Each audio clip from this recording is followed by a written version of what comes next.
Bethesda mission trust வழங்கும் இயேசு இன்றும் அற்புதம் செய்கிறார் என்கின்ற நிகழ்ச்சிக்கு உங்களை அன்புடன் வரவேற்கிறோம். தேவ செய்தி அளித்து உங்கள் அற்புதத்துக்காக ஜெபிப்பவர் ரெவரண்ட் பி. சாம்சன் காமராஜ் அவர்கள். தேவ செய்தியை கேட்டு பயன்பெறுங்கள், அற்புதங்களையும் பெற்றுக்கொள்ளுங்கள். Praise the Lord. ஹல்லேலூயா. கர்த்தருடைய பரிசுத்த நாமத்திற்கு மகிமை உண்டாவதாக. இந்த நாளிலே இயேசு இன்று அற்புதம் செய்கிறார் தொலைக்காட்சி ஊழியத்தை தேவன் ஒவ்வொரு நாளும் நடத்தி வருவதற்காக தேவாதி தேவனை ஸ்தோத்திரிக்கிறேன். இயேசு இன்று அற்புதம் செய்கிற அந்த நிகழ்ச்சியை பார்க்கும்படியாக அவளோடு அமர்ந்திருக்கிற உங்களை ஆண்டவராய் இயேசுவின் நாமத்தினாலே வாழ்த்துக்களை கூறிக்கொள்கிறேன், நன்றி சொல்லுகிறேன். கர்த்தர் உங்களை அதிகமாக ஆசீர்வதிப்பாராக. கடந்த நாட்களில் உள்ள செய்தி மிகவும் எங்களுக்கு பிரயோஜனமா இருந்துன்னு சொன்னீங்க. ரொம்ப ரொம்ப சந்தோஷம். ஆவியானவர் என்ன சொல்றாரோ அதை உங்களுக்கு நான் சொல்லுகிறேன்.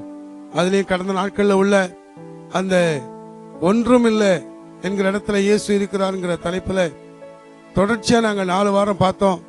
அந்த செய்தி எங்களுக்கு ரொம்ப பிரயோஜனமா இருந்தது என்று சொல்லி அநேக தொலைபேசியின் மூலமாக சொன்னீங்க. அதற்காக ஆண்டவருக்கு நாங்கள் அதிகமாக நன்றி செலுத்துகிறோம்.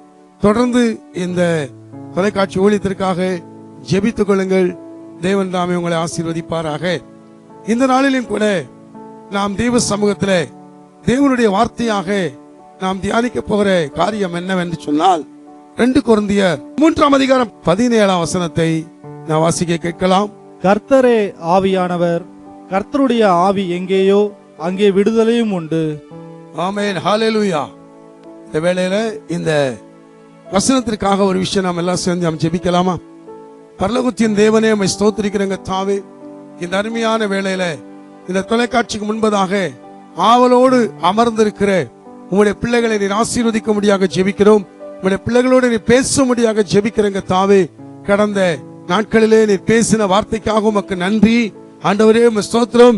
ஒவ்வொரு ஆண்டவரே நாட்களும் உடைய பிள்ளைகள் ஆவலோடு ஆண்டவரே தொலைக்காட்சி முன்பதாக ஆண்டவர் அமர்ந்திருந்து தேவ செய்தியை கேட்டு ஆண்டவர் நன்மை பெறுவதற்காக உமக்கு நன்றி. அநேக வசனங்களை கேட்டு சுகம் பெறுகிற அற்புதம் பெறாங்க. ஆண்டவரே வசனங்கள் பேசிக் கொண்டிருக்கும் போது அற்புதம் பெறாங்க, ஆண்டவர் ஜெபிக்கும் போது அற்புதம் நடக்குது சொன்னாங்க. அதற்காக உமக்கு நன்றி கர்த்தாவே. ஆவலோடு இந்த செய்தியை பார்க்கிற பிள்ளைகளை ஆசீர்வதிக்க முடியாக ஜெபிக்கிறோம். என்ன வியாதி, என்ன பலவீனங்கள், என்ன மனபாரங்கள், என்ன கஷ்டங்கள் எது இருந்தாலும் சரி, இன்றைக்கே இந்த வார்த்தை கேட்கும் போது நம்முடைய பிள்ளைகள் விடுதலை பெறும்படியாக ஜெபிக்கிறப்பா, விடுதலை பெறும்படியாக ஜெபிக்கிறோம். பிள்ளைகளை விடுவிக்கிறதுக்காக உமக்கு நன்றி.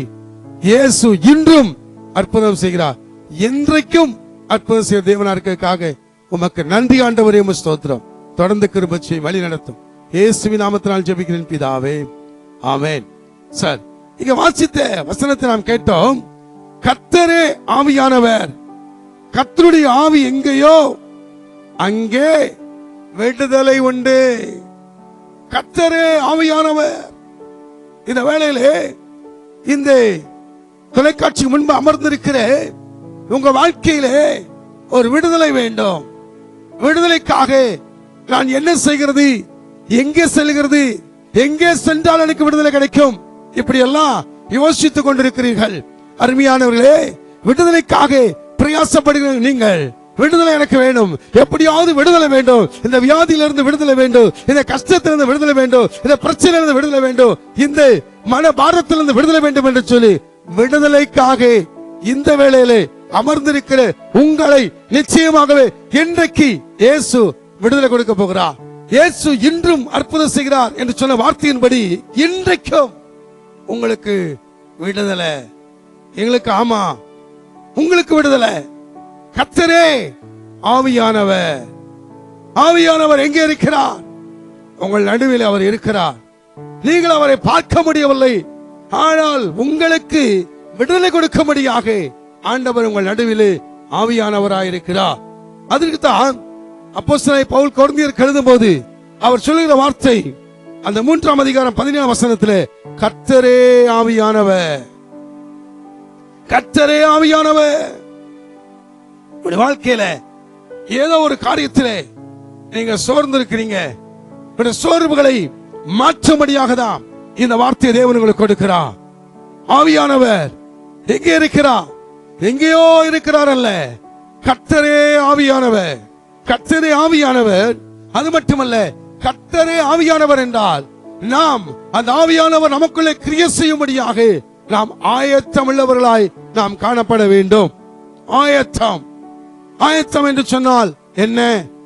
ஆண்டவரே நீர் என்னோடு பேசும், ஆண்டவரே என்னை குணமாக்கும் அவர் சொல்லும் போது நிச்சயமாய் ஆண்டவர் உங்களை குணமாக்குறவராயிருக்கிறார்.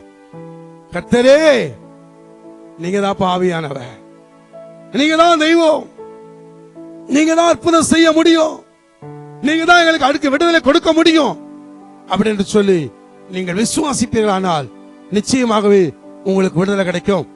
இந்த வேளையில என்ன பிரச்சனை நீங்க இருக்கிறீங்க? சில காரியங்கள் யாரிடத்தில் சொல்ல முடியாதபடிக்கு இருக்கிறீங்க. ஒரு சிலர் என் வேதனை யாரிடத்தில் சொல்லுகிறது? எங்கே ஆவியானவர் உண்டா? கர்த்தரே ஆவியானவர் அவர் உண்டு, ஆனால் அவர் என்னை விடுதலையாக்கட்டும். கேளுங்க, நிச்சயமா இயேசு உங்களை விடுதலையாக்குவார். நீங்க மனிதர்களை நம்பி எத்தனையோ காரியங்களை நீங்க பிரயாசப்படுறீங்க, ஆனா உங்களுக்கு அற்புதம் நடக்கலையேங்கிற ஒரு வேதனை இருக்கிறது. அதனாலதான் இன்றைக்கு தேவன் இந்த வார்த்தை உங்களுக்கு சொல்லுகிறார்.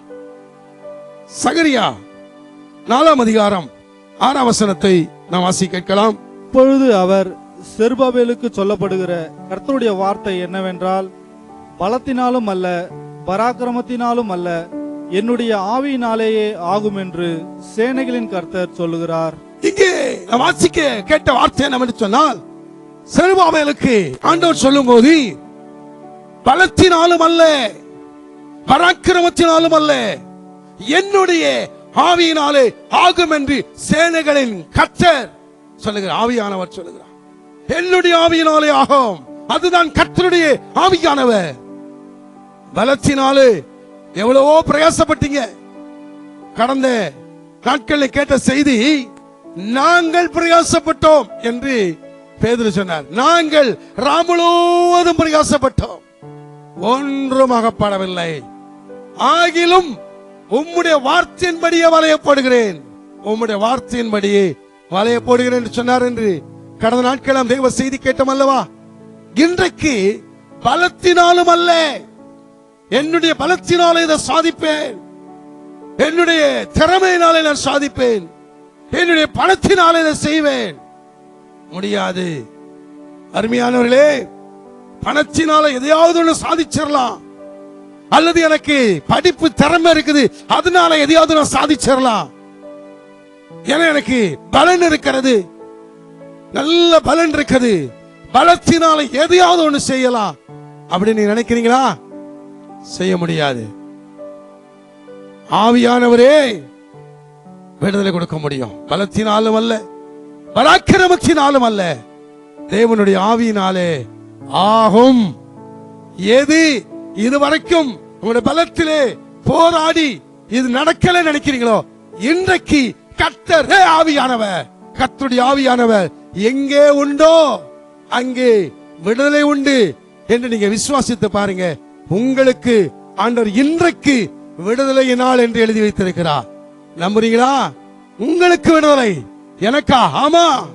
எங்கேயோ இருக்கிறீங்க நீங்க. நீங்க டிவியில பாக்குறீங்க, செய்தியை பாக்குறீங்க, யூடியூப்ல பாக்குறீங்க. இந்த காரியம் நடக்குமா? நிச்சயமா நடக்கும். இதுவரைக்கும் பலத்தினாலும் அல்லன்னு சொன்னா, பலத்துல போராடி போராடி போராடி இல்ல அப்படின்னு முடிவுக்கு வந்துடுறாங்க. பலத்துல நான் போராடி பார்த்தேங்க, ஒண்ணுமே நடக்கல.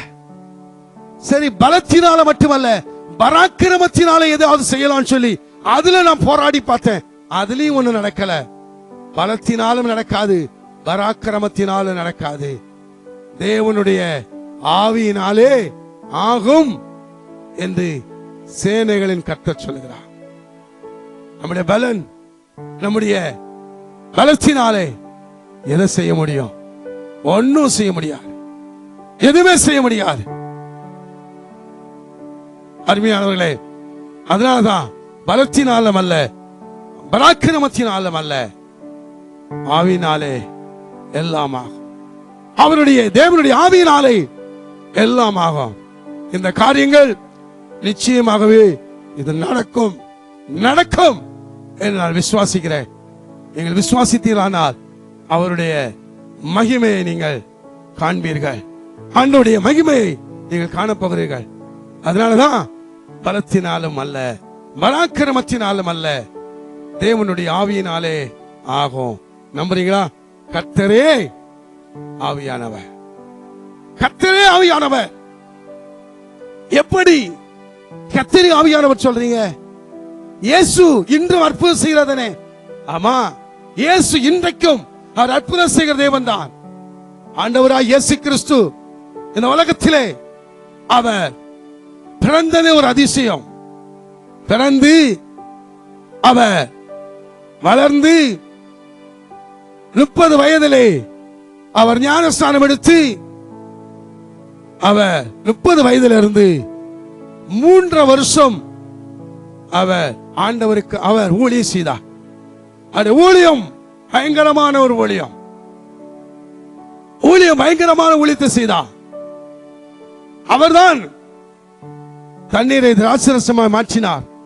சாதாரண தண்ணீர், அந்த தண்ணீரை திராட்சரசமாய் மாற்றுகிறார். எப்படி? பலத்தினாலும் அல்ல, பராக்கிரமத்தினாலும் அல்ல, ஆவியினாலே ஆகும். முதல்ல கானா ஒரு கல்யாண வீட்டுக்கு அவர் போகிறார்.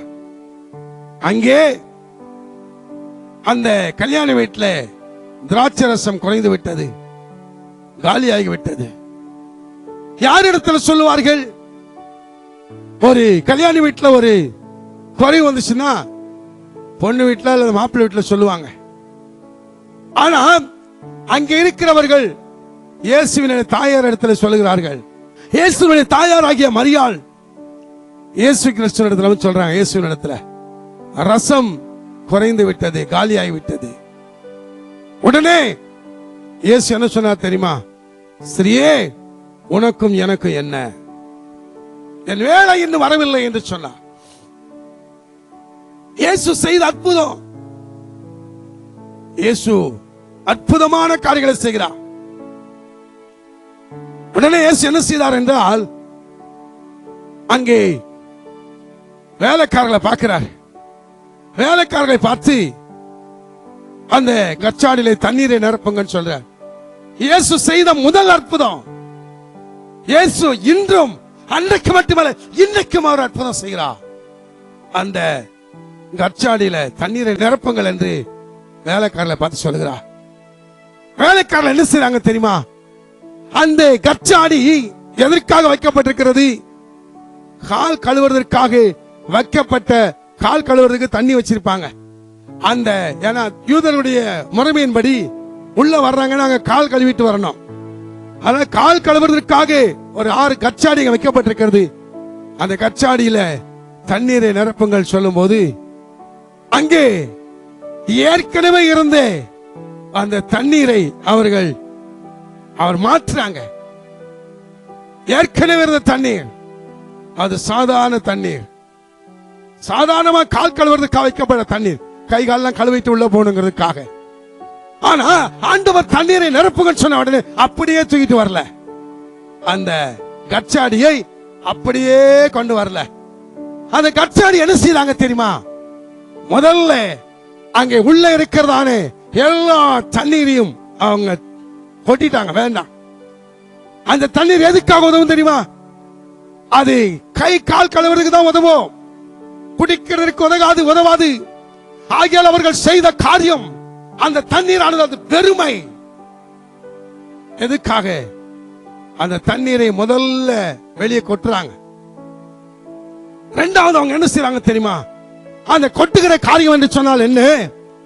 ஒரு அற்புதம் நடக்கணும்னு சொன்னா முதலாவது நம்முடைய இருதயத்திற்குள்ள இருக்கிறதானே அந்த தேவையில்லாத தண்ணீர், குடிக்கிறதற்கு உதவாத தண்ணீரை போல தேவ ஆசீர்வாதத்தை பெறுகிறதற்கு தகுதி இல்லாத சில வார்த்தைகள் நம்முடைய இருதயத்துக்குள் இருக்குமே, ஆனால் அதெல்லாம் வெளியே போடணும். அற்புதம் நடக்குமா? இது எங்க நடக்க போகுது? எப்படி சில அவிசுவாசம் இருக்கும், அவிசுவாசத்தை வெளியே போடணும். சந்தேகத்தை வெளியே போடணும். இதெல்லாம் நடக்காதுங்க, இதெல்லாம் ஆகாதுங்க, இது போல எத்தனை செய்தி நம்ம கேட்டோம், இது போல எத்தனை எங்கெங்க நடக்க போகுது. அப்படி அல்ல, அந்த நடக்காது, இது ஆகாது என்று சொல்லுகிறேன். அந்த தேவையில்லை. அப்படிப்பட்ட காரியங்கள் எல்லாவற்றையும் வெளியே கொட்ட வேண்டாம். எப்படி அற்புதம் நடக்கும்? முதல்ல உங்களுடைய இருதயத்துக்குள்ள இருக்கிற கற்சாடியை போல இருக்கிற தேவையில்லாத அந்த தண்ணீரை முதல்ல வெளியே கொட்டுறாங்க. அதுதான் இயேசு செய்த ஒரு காரியம். தண்ணீரை நிரப்புங்க சொன்னாரு. அப்படியே அந்த தண்ணீர் தூக்கிட்டு வரல, முதல்ல உள்ள இருக்கிற தண்ணீரை வெளியே கொட்டினாங்க. இரண்டாவது அந்த கச்சாடியை சுத்தப்படுத்துறாங்க. அருமையானவர்களே, கச்சாடி சுத்தப்படுத்தப்பட வேண்டும். நாம் இன்னைக்கு எதெல்லாமோ வைத்துக்கொண்டு எனக்கும் அற்புதம் நடக்கும் நினைக்கிறீங்க. எனக்கும் அற்புதம் நடக்கணும், எனக்கு அற்புதம் நடக்கணும். ஆனா உள்ள இருக்கிறதெல்லாம் வெளியே போகணும். ஒரு சுத்திகரிப்பு உண்டாக வேண்டும். சுத்திகரிப்பு உண்டானால் மட்டும்தான் அற்புதத்தை காண முடியும். அது சுத்திகரிப்பு. யோவான் 2ஆம் அதிகாரம் 6ஆம் வசனத்தை வாசி கேட்கலாம். யூதர்கள் தங்களை சுத்திகரிக்கும் முறைமையின்படியே ஒவ்வொன்றும் 2-3 குடம் தண்ணீர் கொள்ளத்தக்க 6 கற்சாடிகள் அங்கே வைத்திருந்தது. இயேசு வேலைக்காரரை நோக்கி, ஜாடிகளிலே தண்ணீரை நிரப்புங்கள் என்றார். அவர்கள் அவைகளை நிறைய நிரப்பினார்கள். பாருங்க, இங்க என்ன நடக்கிறது? யூதர்கள் தங்களை சுத்திகரிக்கும் முறைமையின்படி, சுத்திகரிக்கிறதற்காக வைக்கப்பட்ட தண்ணி. ஆனா இங்கே இயேசு என்ன செய்றார் தெரியுமா? அந்த கற்சாடியிலே தண்ணீரை நிரப்ப சொல்லுகிறார். அங்கே சுத்திகரிக்கிறதற்காக வைக்கப்பட்டிருக்கிற தண்ணீர் அது வெளியே கொட்டப்பட வேண்டியிருக்கிறது. இரண்டாவது, அந்த கச்சாடி சுத்திகரிக்கப்பட வேண்டியிருக்கிறது. அப்படியே அந்த தண்ணீரை திராட்சரசம் மாற்ற முடியாது. அந்த நிரப்பப்பட்ட தண்ணீரானது முதல்ல அவர்கள் கொட்டினார்கள். இரண்டாவது, கச்சாடியை சுத்தம் பண்ணினார்கள். தேவ ஆசீர்வாதத்தை பெற்றுக் கொள்ளும்படி வந்திருக்கிற உங்களுடைய வாழ்க்கையில இன்றைக்கு ஒரு சுத்திகரிப்பு உங்களுக்கு வேணும். எல்லா காரியமும் நான் செய்வேன், ஆனா எனக்கு அற்புதம் மட்டும் நடக்கணும். எப்படி நடக்கும்? இன்றைக்கு உடைய இருதயமானது சுத்திகரிக்கப்பட வேண்டும். இருதயத்தில் சுத்திகரிக்க வேண்டும்.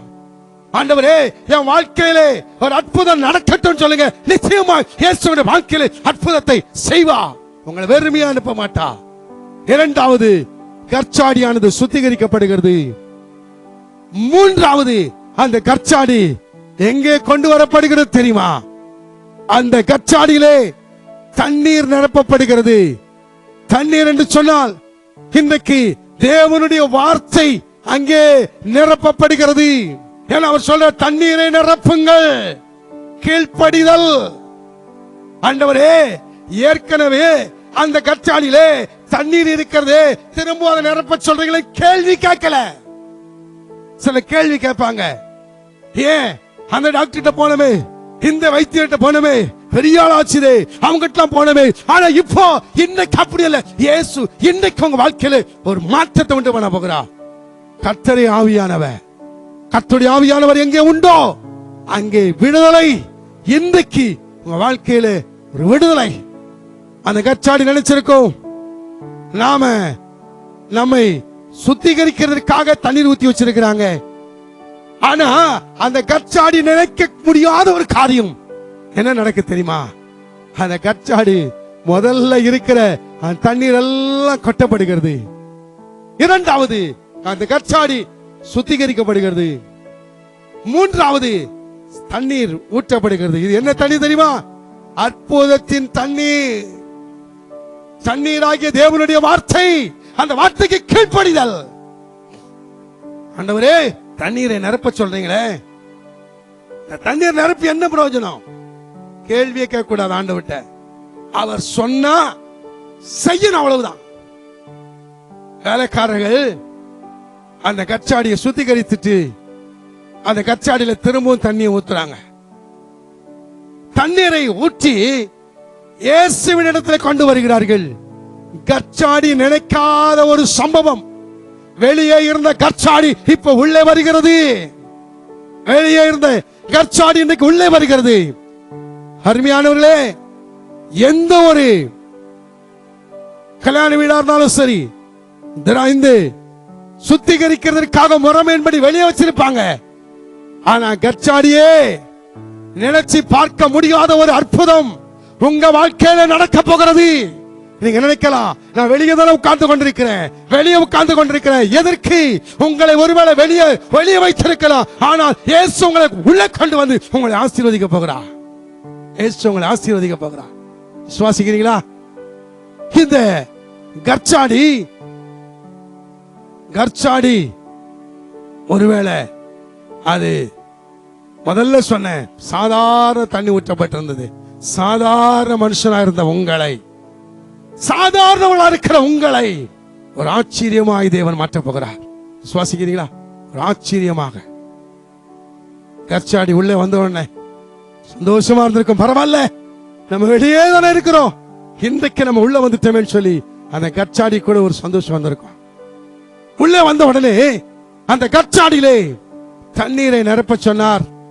இயேசு என்ன சொன்னாரோ அதை அந்த வேலைக்காரர்கள் அப்படியே செய்தார்கள். உங்களுக்கு இயேசு என்ன சொல்றாரோ அதை அப்படியே செய்யுங்க. இன்றைக்கு இந்த வேளையில எந்த வியாதி, எந்த பிரச்சனையா இருந்தாலும் சரி, இயேசு உங்களுக்கு என்ன சொல்றாரோ அதை செய்து பாருங்க.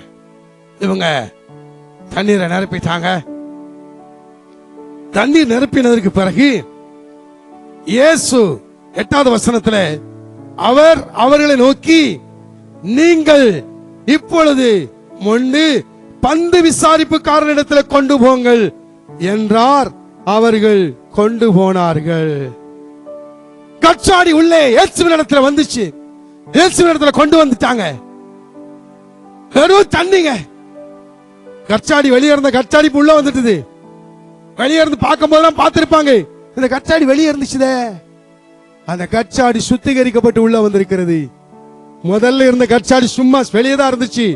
ஆனா இன்னைக்கு சுத்திகரிக்கப்பட்டு எங்க வந்திருக்கு தெரியுமா? உள்ளே வந்திருக்கிறது. கல்யாண வீட்டுக்குள்ளே முக்கியமான இடத்திற்கு இந்த கற்சாடி உள்ள வந்துச்சுதுங்க.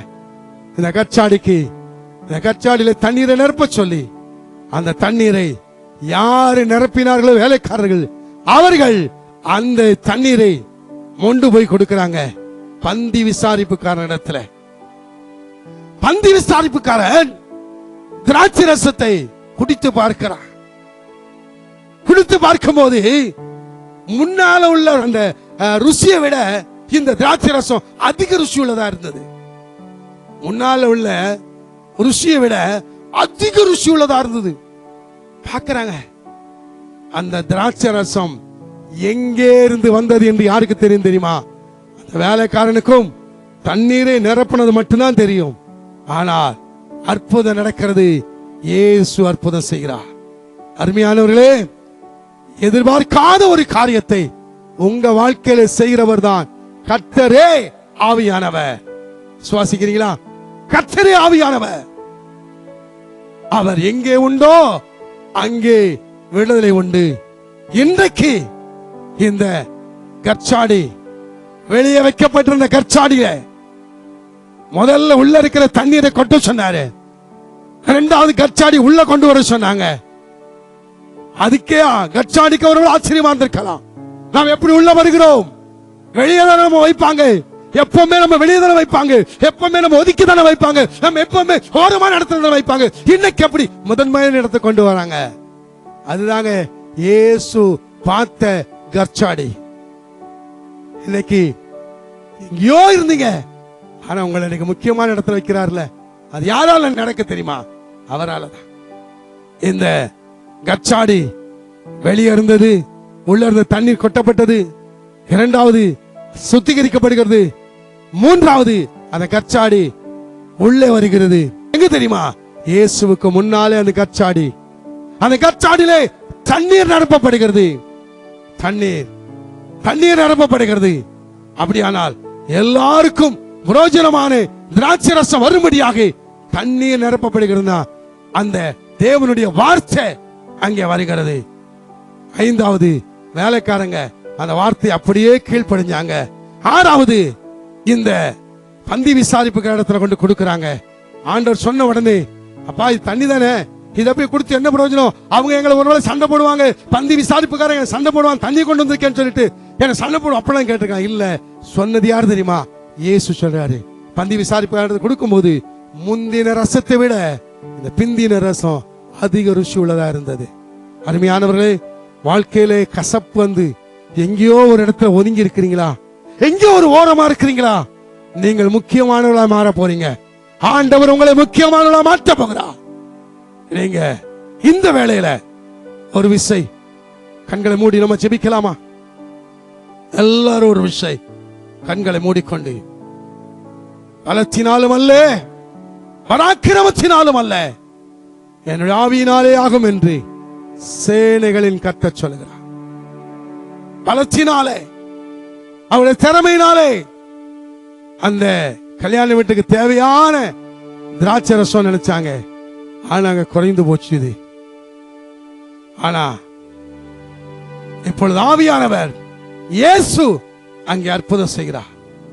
இயேசு அற்புதம் செய்கிறார். இன்றைக்கும் தொலைக்காட்சிக்கு முன்பு அமர்ந்திருக்கிற உங்க வாழ்க்கையில ஒருவேளை நீங்க வெறுமையா இருக்கலாம். வெறுமையா இருக்கிறேனே, நான் ஒருவேளை ஒதுக்கப்பட்ட கச்சாடியை போல இருக்கிறேனே. நான் எதுக்கு முதல்ல உதவணும் தெரியுமா? யூதருடைய முறைமையின்படி சுத்திகரிக்கிறதுக்காக, தன்னுடைய கைகளை கால்களை கழுவுறதுக்காக வைக்கப்பட்டிருந்த கச்சாடிங்கண்ணா. ஆனா எல்லாரும் பார்த்து ஆச்சரியம், இந்த கச்சாடியா? இதுவா? இந்த கச்சாடி எங்கேயோ நான் பார்த்தனே. எங்க? வெளியில இருந்துச்சு, இது எப்படி உள்ள வந்துச்சு? இயேசுனுடைய வார்த்தை. ஹல்லேலூயா. ஒருவேளை நீங்க ஒரு இடத்துல சாதாரண ஒரு வேலை செய்து கொண்டிருக்கலாம். இந்த வேலை தானே, அந்த வேலைய உண்மையா நீங்க செய்யும் போது அதே இடத்துல தேவன் உங்களை உயர்த்த போகிறார். ஆண்டவர் உங்களை உயர்த்த போகிறார். இந்த வேளையில யார் யார் தொலைக்காட்சி முன்பதாக அமர்ந்து, ஆண்டவர் ஒரு ஒதுக்கப்பட்ட கச்சாடியை போல இருக்கிறேன், ஒதுக்கப்பட்ட, நீங்க எங்க வேலை செய்றீங்க? சாதாரணமான வேலை. குடும்பத்துல நான் படிக்கல, படிப்பு இல்ல, எனக்கு ஒண்ணுமே இல்ல, அதனால என்ன ஒதுக்கி வச்சிருக்கிறாங்க. நான் இயேசுவை ஏற்றுக்கொண்டேன்னு சொல்லி என்ன ஒதுக்கி வச்சிருக்கிறாங்க. எனக்கு வசதி இல்லைன்னு சொல்லி என் அண்ணன் தம்பிகள் கூட என் கூட பேசுறது இல்ல நினைக்கிறீங்களா? அருமையானவர்களே, உங்க வாழ்க்கையில இயேசு ஒரு அற்புதம் செய்யலாம். ஆண்டவரே, தொலைக்காட்சிக்கு முன்பதாக வேளையில் அமர்ந்திருந்து உம்முடைய பிள்ளைகள் ஒரு கச்சாடி, வெளியே வைக்கப்பட்ட ஒரு கச்சாடியை போல, யூத முறைமையின்படி கை கால் கழுவுவதற்காக வைக்கப்பட்ட ஒரு கச்சாடியை போல இருக்கிற, அந்த கச்சாடியை போல இருக்கிற அருமையான சகோதர சகோதரிகள், யாரோ ஒதுக்கப்பட்ட நிலைமையில் இருக்கிற அவர்களை உள்ளே கொண்டு வந்து அநேகருக்கு பிரயோஜனமான ஒரு திராட்சை ரசத்தை கொடுக்கிறவர்களாய் கர்த்தர் மாற்ற போறதுக்காக நன்றிப்பா. நீர் அப்படி செய்ய போறீங்க, அதுக்காக உமக்கு நன்றி. வேளையில இயேசு என்று அற்புதம் செய்யலாம் சொன்னது போல இன்றைக்கு நம்முடைய வாழ்க்கையில ஒரு அற்புதம் செய்யறதுக்காக நன்றி செலுத்துறங்க. தாவே ஸ்தோத்திரம். தொடர்ந்து இந்த தொலைக்காட்சியை தவறாமல் பார்த்து வருகிற இந்த பிள்ளைகளுக்காக நன்றி சொல்றேன்பா. இந்த செய்தியை யூடியூப்லயும் ஆண்டவரே சாம்சன் காமராஜ் என்கிற அந்த யூடியூப் மூலமா பார்க்கிற நம்முடைய பிள்ளைகளையும் ஆசீர்வதியும் ஆண்டவரே. தேவநாம மகிமைப்படும்படியாக ஜெபிக்கிறோம். கிருபை தங்கி இருக்கட்டும், காத்துக்கொள், ஆசீர்வதி. இயேசுவின் நாமத்தினால் பிள்ளைகளுக்கு அற்புதம் நடக்கட்டும். ஜெபத்தை கேட்டதுக்காக நன்றி. இயேசுவின் நாமத்தினால் ஜெபிக்கிறேன் பிதாவே, ஆமென், ஆமென்.